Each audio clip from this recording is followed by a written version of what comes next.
ہم نے ان سے کہا کہ امریکہ بڑا ظالم ہے، اس کے ظلم سے بچنے کی کوئی تدبیر نکالی. ہم نے یہ نہیں کہا کہ اسامہ کو دے دو اور ٹھکانے بتا دو اور یہ کر دو اور نہیں. میں نے کہا آپ کوئی تدبیر سوچے.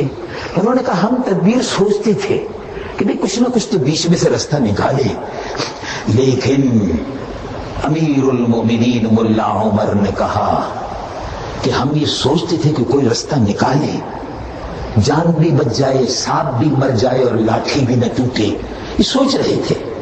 لیکن ہم نے دیکھا، رات کو خواب میں دیکھا کہ دروازے کھل گئے، آسمان پر نور برس رہا ہے، رحمتوں کی گھٹا آ رہی ہے اور سنہری جالیوں کے دروازے کھل گئے. دونوں جہاں کے تاجدار یا رسول اللہ، یا رسول اللہ،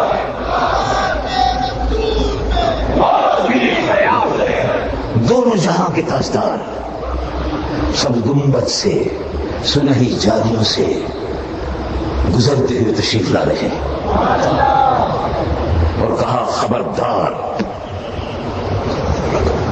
صلیبی جنگ کا چیلنج دے دیا گیا،